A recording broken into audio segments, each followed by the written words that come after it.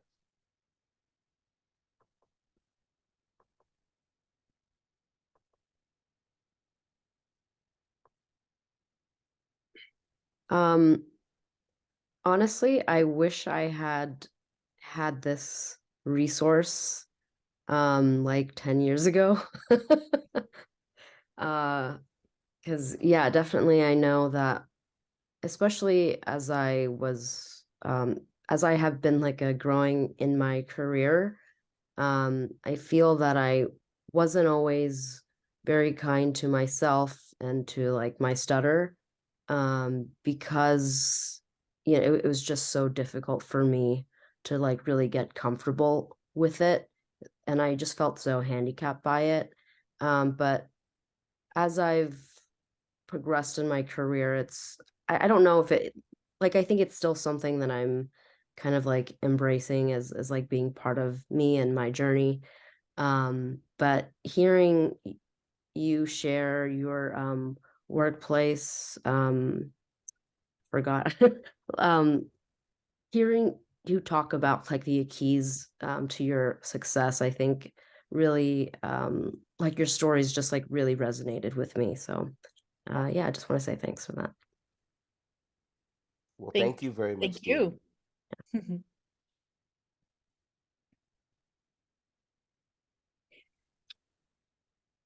I would say for me, like the main thing for me, I just got my first full-time job here about 3 months ago.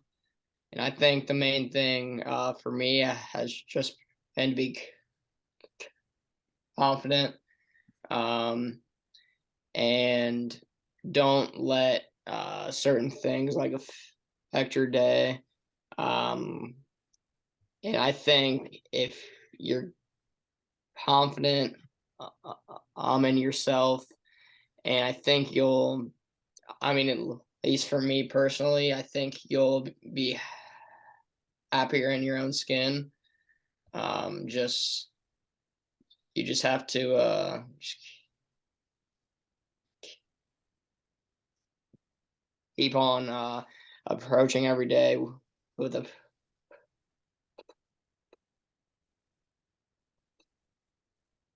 positive attitude. So I think that's been good for me. So yeah, Well, congratulations, Andrew. thank Really, you. really, really, really, really, really happy to hear that you got your first full-time job. If you don't mind me asking, what do you what is your new full-time job? It's in a accounting. All right, very Yeah, nice, very yeah. nice. I think a few of us will have to reach out to you soon. It's coming that time. Yep. April 18th is fast approaching. That is. Well, thank you, Andrew, for Mhm. sharing. Really, really happy for you, and we appreciate that. Thank you.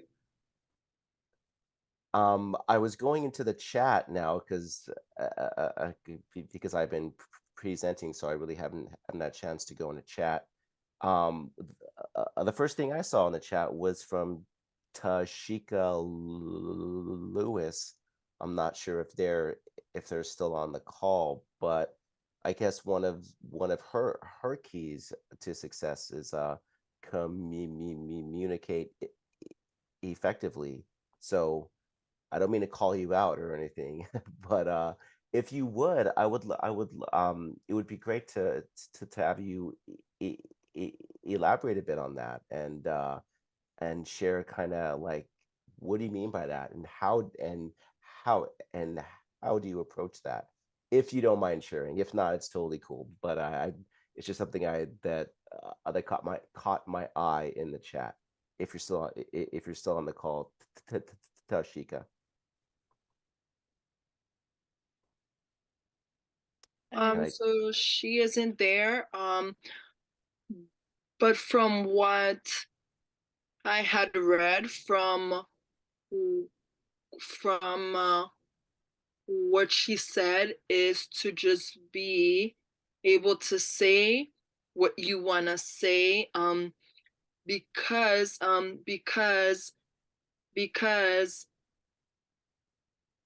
in the past, um when when I had seen that as a qualification for a job, so I would always think, oh my God, so I can apply to this job because I can communicate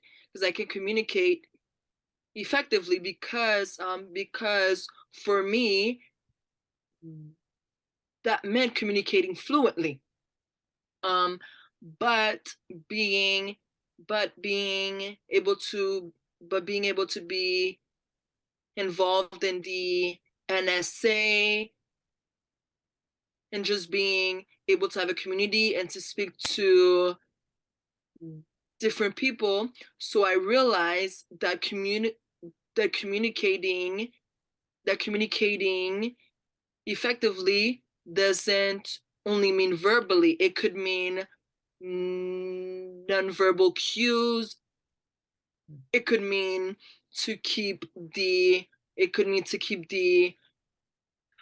eye contact, to be polite, to to be respectful. So I feel that if you are able to say what you're trying to say and you feel confident saying it, even when you stutter and you like try to keep the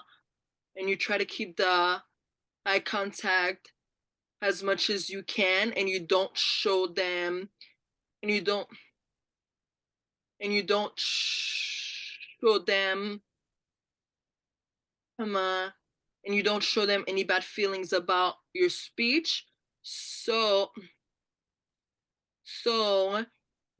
they probably will be willing to hear more because you feel confident in what you're in what you're trying to say. And that for me is communicating effectively. Wow. Well, thank you, Annabelle. That was that was really, really well said. And yeah, I know for me as a person who stutters, like, I grew up with the notion that I can't be as good of a communicator or a speaker because of the fact that I stutter. And and still to this day, like, it blows my mind how much of communication is not specifically based on the words the words that you speak. The words you speak, they are impactful, but it's not how it isn't as much as how you say those words as about everything else, like you just said, eye contact and attitude and your tone of voice and the specific words that you choose. Like, it doesn't matter if the word that you choose, are you taking a bit longer to say. It's the meaning of that word that counts, and the fact that you chose that word and all of that. So thank you, Annabelle. That was really well said. And Oh, I'm oh, sorry. I go just ahead. wanted to say, Annabelle, if you wouldn't mind me putting you on the spot, I really like the comment that you also made about sometimes using emails or messaging as kind of like an easy way out. Would you mind just like maybe just elaborating on that briefly? So for me, my stuttering pattern really changes during the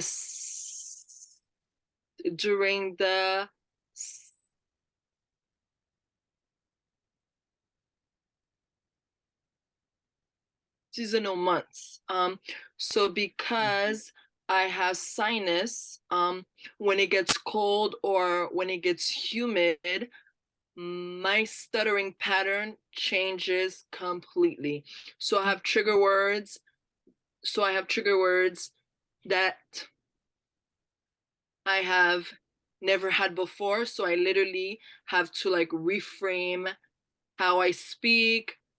I have to really be conscious of my breathing support and like pacing and prolongations, because the way I used to speak, it just doesn't work. So over the past three or 4 weeks, I have had to talk at work, because I do that every day from like 9 a.m. to 5 p.m. or like even longer when I have very late meetings. So when I do get home, I don't want to speak to anyone else because I have given all of my strength, my courage to the job, to be able to be professional, to say what I want to say, to still try to keep a positive mind. But then when I get home, I'm just drained. I don't want to speak to anyone. I don't want to go on social media. I just want to be alone. But from what you were saying, that if you don't feel confident talking and you don't feel that you do want to talk, well then it's just going to be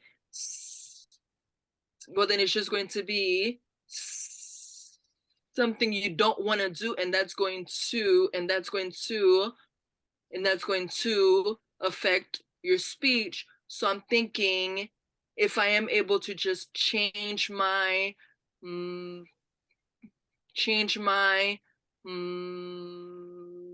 mindset, and like be a little bit more open, and just more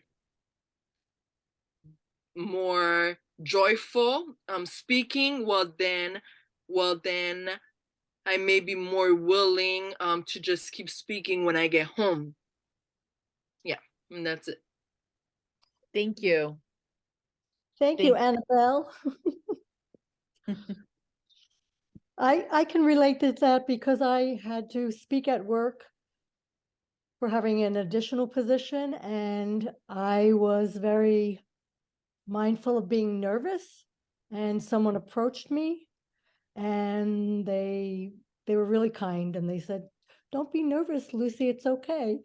And I recognized that in my mind, I was going back to when I was a little girl and having a difficulty probably around 8 years old when speaking.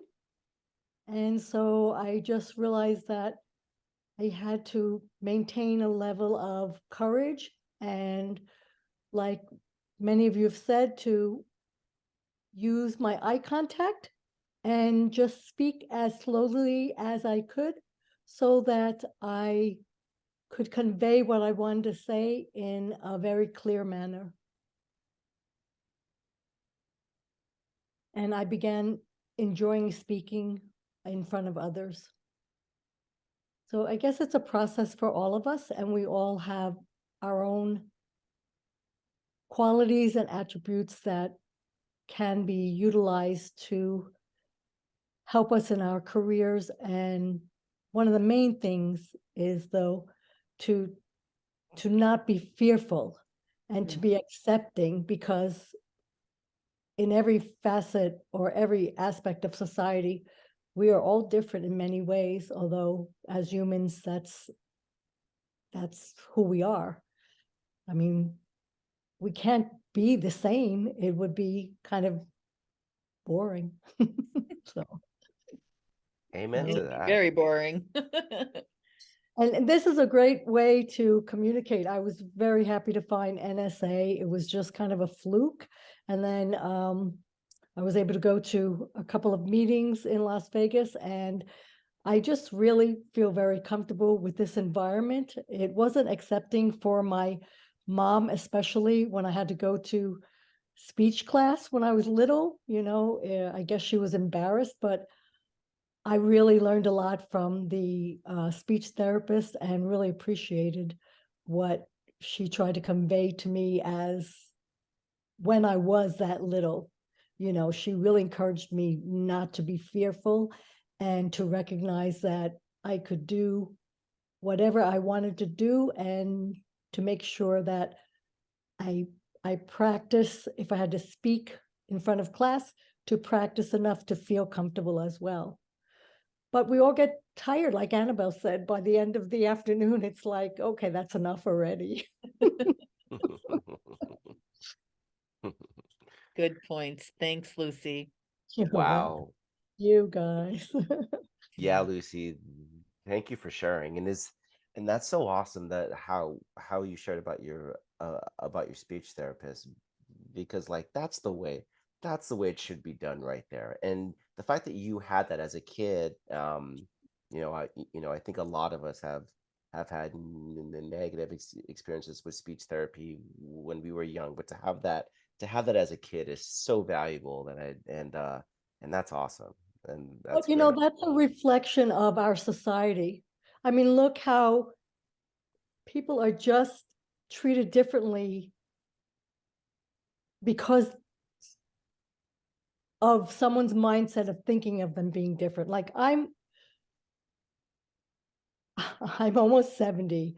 And so when I was a little girl, the speech therapist, it was something that people took on to really, really help children. And I don't know really educationally what is going on. I don't have grandchildren. And when I see that some of my friends have issues with school, it's basically because their student is just a little bit different, you know, like the autism. And I think that we as stutterers have to just keep up our confidence and recognize that we can do exactly what we want to do. And I'll tell you, I just, regardless of anyone's political side, I think it's great that Joe Biden expressed what he did about stuttering. You know, I mean, I think that was really something wonderful for a president to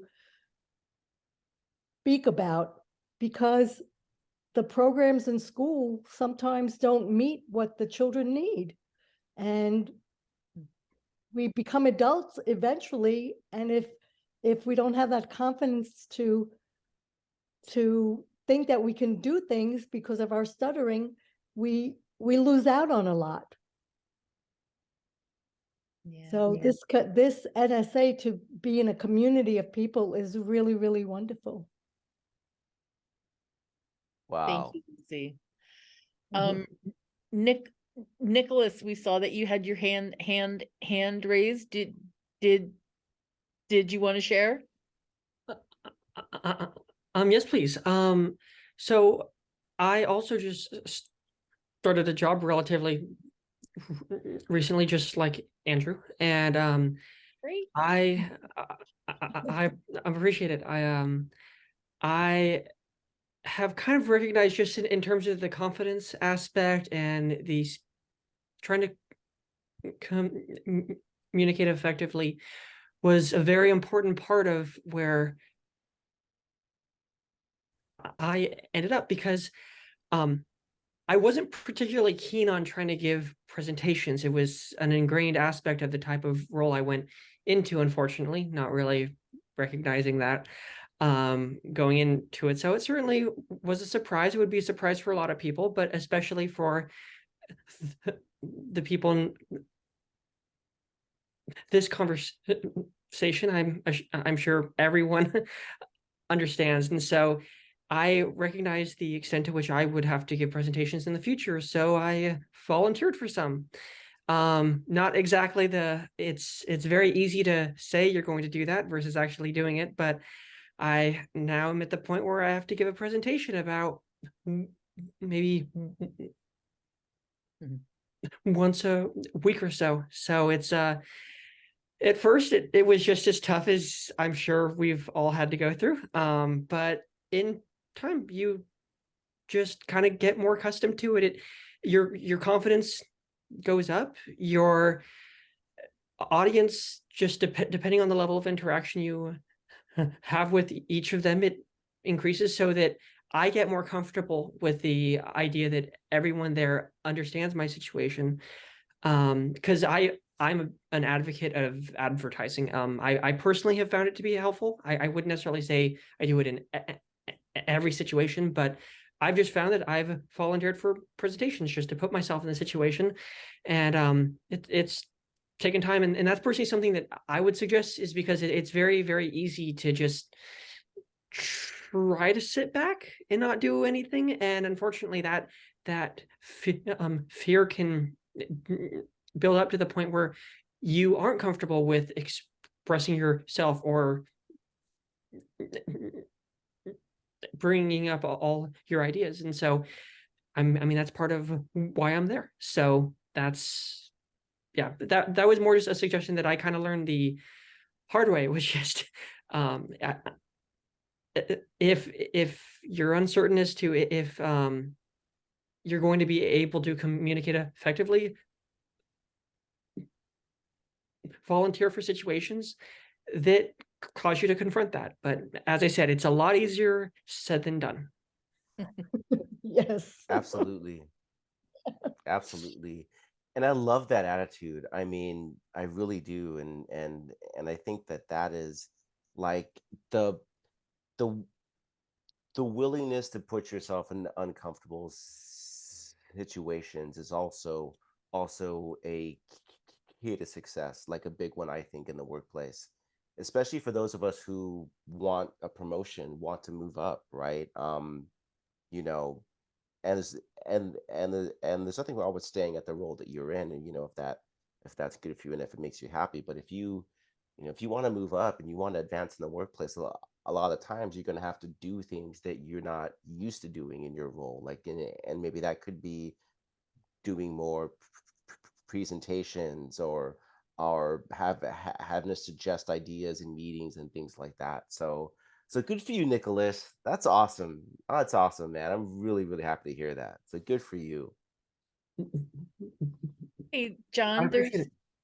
I'm sorry, I just wanted to make sure that we give time to Jer Jeremy. You had asked a question in the chat earlier. Did you want to ask that question? I was about to go to him, Pam. Okay, I'm I'm happy sorry. we were on the same. No. I was just gonna say I'm happy we were on the same page there. Yeah, Jeremy, if you're still here, please, if you would like to voice your question, please go ahead. Sure. I'd love to. One of my question was about um interviewing, and when the best time to disclose is during a job interview. Is it right away at the beginning of the interview, or is that something you should do in the middle, or at the very end of an interview? And I just wanted to get some feedback on that. That's a great question, Jeremy. That's a great question. Um, I have I have some thoughts, I know, and I'm sure Pam has some too. But I would like to hear from the audience, though. What do you guys think? Does anybody here have any? Oh, David Alvarado, I see you have your hand raised. Did you wanna go ahead and chime in? Yes, uh, yes, I have landed to my first job in the United States recently, and being self-disclosure helped me a lot on the interview, and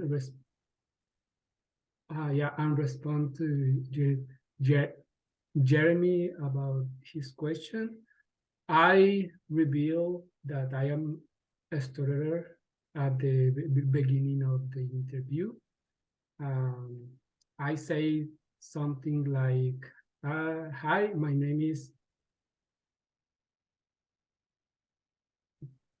I'm a person who is stutterer. If I make pauses or repetitions, is that why?" Saying that, all my anxiety reduce incredible. Also because I am not native English speaker, so it's a lot of pressure on me during interviews. But yeah, by doing that, everything changed. And yeah, it's my first job in here in the States, and helps a lot to being disclosure at the beginning of the interview. Well, thank you, David, and congratulations, man. I'm happy to see all these people who stutter are doing well with with getting their first jobs, especially with you, David, your first job in the US. That's awesome. So good for you guys. Everybody who is going through that or has accomplished that as of right now. Annabelle, I see you have your hand up. Did you want to chime in to Jeremy's question? Yes. So so for me specifically, so I prefer to self-disclose in the beginning, because when I had tried to hide, when I had tried to hide my stutter, so I wasn't really able to say what I wanted to say using the exact words that I wanted to say. And then I was so focused on trying to be fluent that I wasn't even making eye contact, or even trying to have a conversation with the interviewer because I was so focused on trying to seem fluent. So then by the end of the interview, I just felt drained. I felt mentally drained, and I felt physically drained, because so it takes a lot for someone to try to be fluent, remember different words, and then try to say it as fluently as possible. So I feel that when you self-disclose in the beginning, it just gives you relief, because then the person who you're going to be talking to knows what could possibly happen. So now you don't need to hide anymore, and you can just have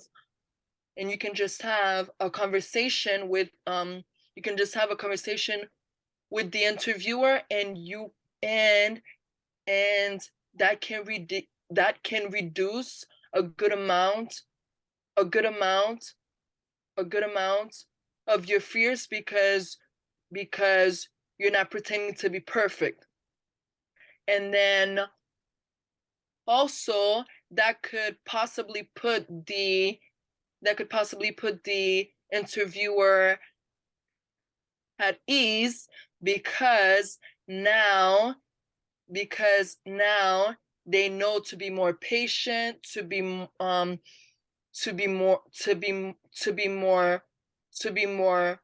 open. So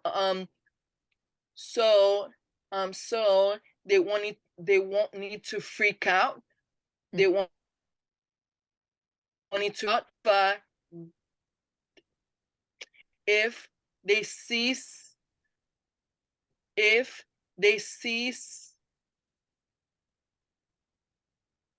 something that is not of the norm, because so I had one person almost call 911 on me, because they thought I was having a stroke, Oh my because God. I didn't tell them that I blocked. So I was just doing this. So when you see someone not breathing, you want to help.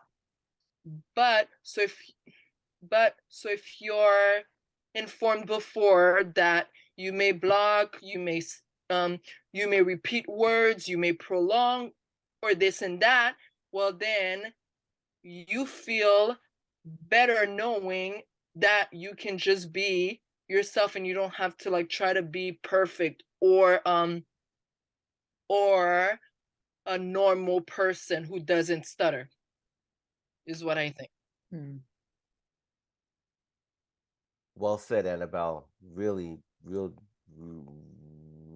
really well said. I like that, and thank you again for sharing.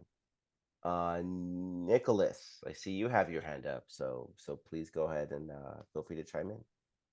Thank you. So I actually also choose to disclose at the start because I don't want the individual that I'm talking to come to their own conclusion. If they think I'm anxious or I'm nervous, or I if I was doing a virtual call, I had someone thought there was an issue with the internet connection because of the pause time I had.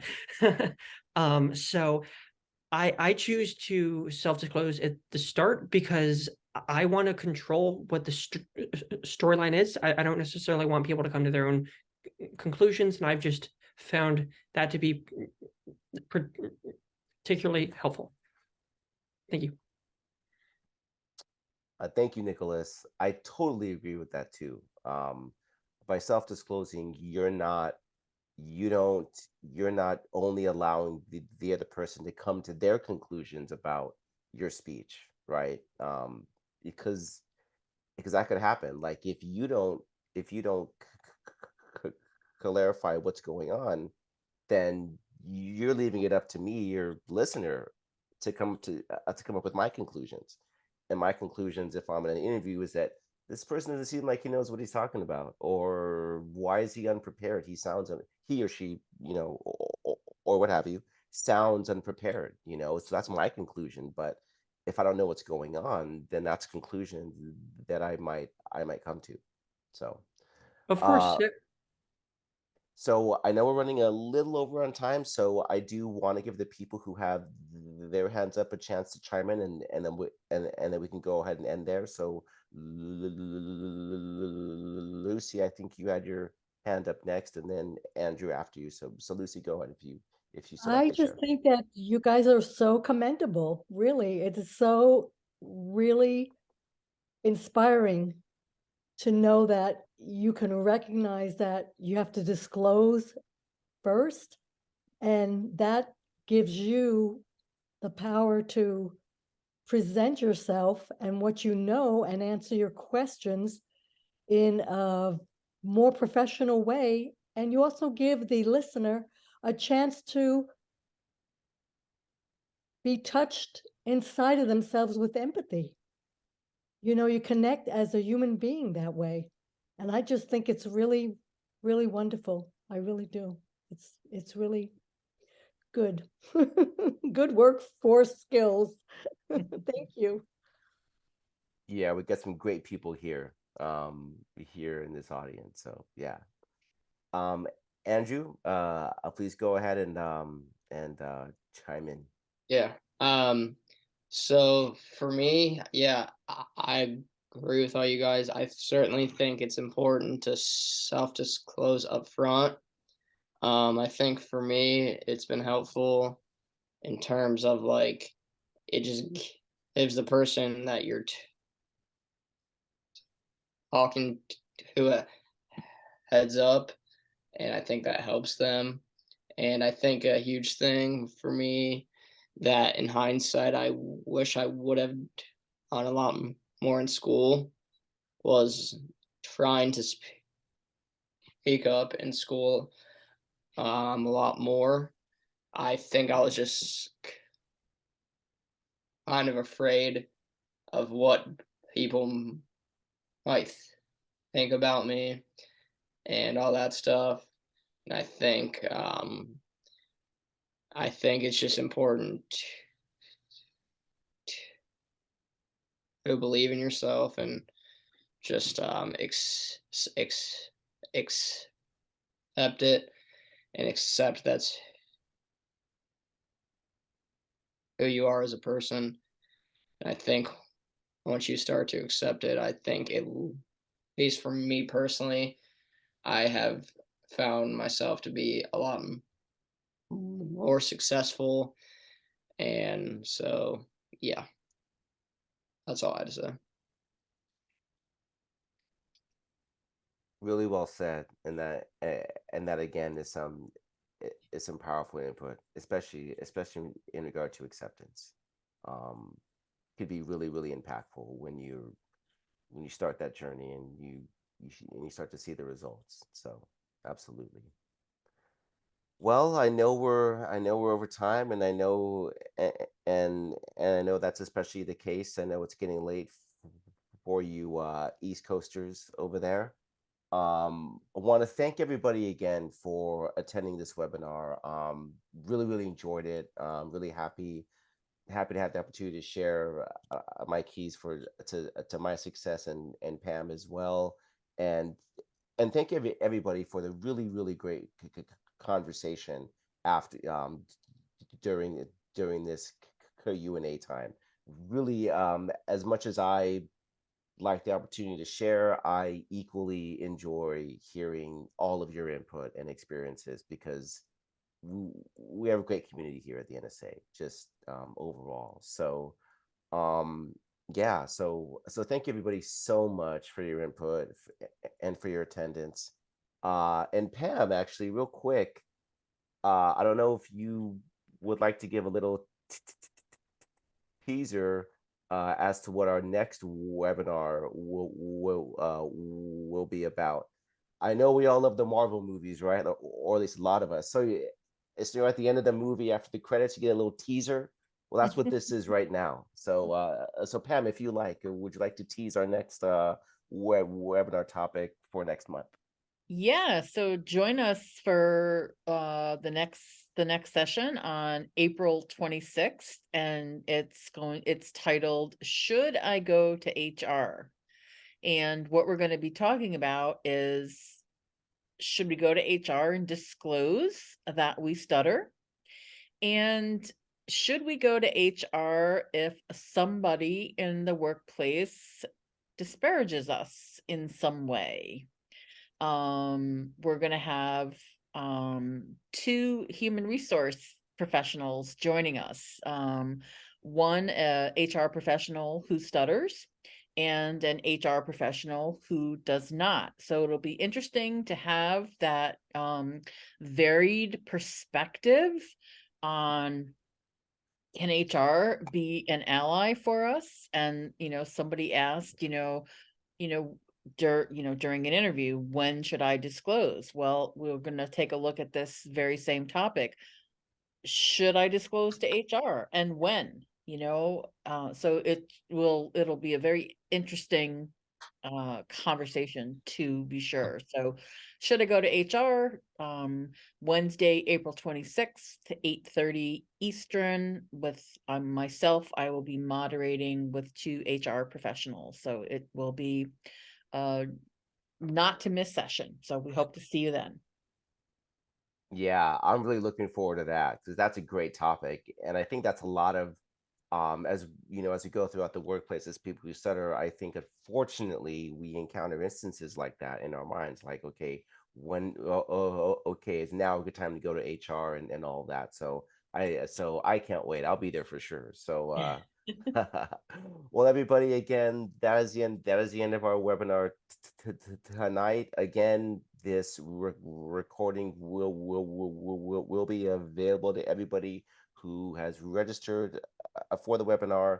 It'll also be available on our Stutter at Work webpage on the NSA website. So if you know anybody who you think would who wasn't able to be here tonight, would really enjoy and benefit from this webinar, in about a week or so it'll be up, so you can send them that way.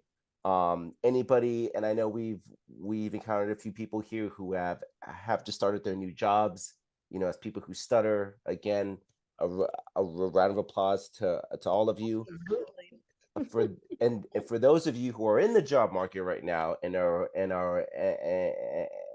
hoping to snag your next job, if you would like some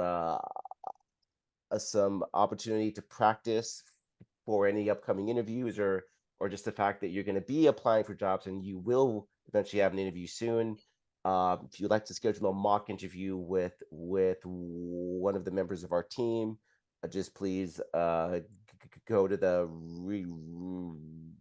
resources tab on the NSA webpage, and then go to career success. And then, as I showed you in the beginning, you'll be able to schedule a mock interview from there. So everybody, have a great night. Have a good rest of the month, and we will see you all in April. Take care. Bye. Bye-bye.